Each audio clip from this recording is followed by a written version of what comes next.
ঈদ উল ফিতর উপলক্ষে নওগাঁয় ২,০০০ পরিবারকে ঈদ সামগ্রী উপহার দিয়েছেন জেলা বিএনপির সাংগঠনিক সম্পাদক শফিউল আজম রানা।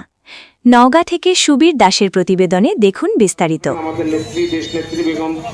নওগাঁ শহরের কেডির মোড়ে বিএনপির দলীয় কার্যালয়ের সামনে এসব ঈদ সামগ্রী বিতরণ করা হয়। নওগাঁ পৌরসভার বাসিন্দাদের মধ্যে বিতরণ করা হয় এসব ঈদ সামগ্রী।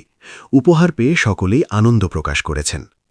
অনুষ্ঠানে প্রধান অতিথি হিসেবে উপস্থিত ছিলেন নওগাঁ জেলা পরিষদের প্রশাসক ও জেলা বিএনপির সভাপতি আবু বক্কর সিদ্দিক। অনুষ্ঠানে অন্যদের মধ্যে উপস্থিত ছিলেন জেলা বিএনপির সাংগঠনিক সম্পাদক খায়রুল আলম গোল্ডেন, জেলা যুবদলের আহ্বায়ক মাসুদ হায়দার টিপু, সদস্য সচিব রুহুল আমিন মুক্তার, সদর উপজেলা বিএনপির সদস্য সারোয়ার কামাল চঞ্চল, পৌর যুবদলের যুগ্ম আহ্বায়ক শামিনুর রহমান শামীম প্রমুখ। অনুষ্ঠানে প্রধান অতিথির বক্তব্যে আবু বক্কর সিদ্দিক বলেন, আমাদের নেতা ও মাননীয় প্রধানমন্ত্রী তারেক রহমান ঈদে গরিব ও অসহায় মানুষের পাশে দাঁড়ানোর জন্য দলীয় নেতাকর্মীদের নির্দেশ দিয়েছেন। সেই আহ্বানে সাড়া দিয়ে নওগাঁ জেলা বিএনপির সাধারণ সম্পাদক মামুনুর রহমান রিপন ঈদ সামগ্রী বিতরণ করার উদ্যোগ নিয়েছেন। এটা খুবই প্রশংসনীয় একটা উদ্যোগ। তার মতো সমাজের সকল বিত্তবান মানুষের উচিত গরিব ও অসহায় মানুষের পাশে দাঁড়ানো।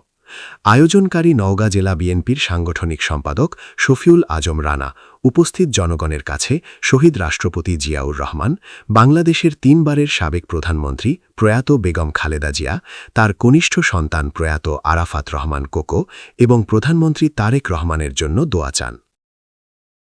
স্বাধীনতার জন্য জীবন দিয়েছেন, শহীদ হয়েছেন, সেই সমস্ত নেতৃবৃন্দের যারা বিদায় নিয়েছেন তাদের জন্য দোয়া করবেন। আল্লাহ পাক যেন তাদেরকে বেহেশতের সর্বোচ্চ স্থান জান্নাতুল ফেরদৌস দান করেন।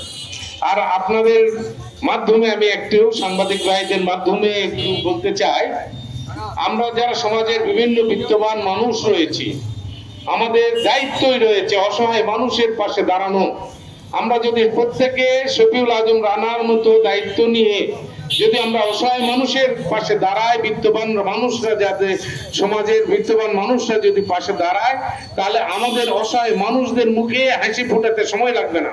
তাই আমি এই সাংবাদিক ভাইদের মাধ্যমে আমি নওগাঁর সমস্ত বিত্তবান মানুষদের কাছে অনুরোধ করব যে আপনারা অসহায় মানুষদের পাশে দাঁড়াবেন এবং তাদের পাশে থেকে তাদের মুখে হাসি ফোটানোর চেষ্টা করবেন। আপনারা যারা এখানে উপস্থিত হয়েছেন মা বোনদের কাছে আমরা দোয়া চাই।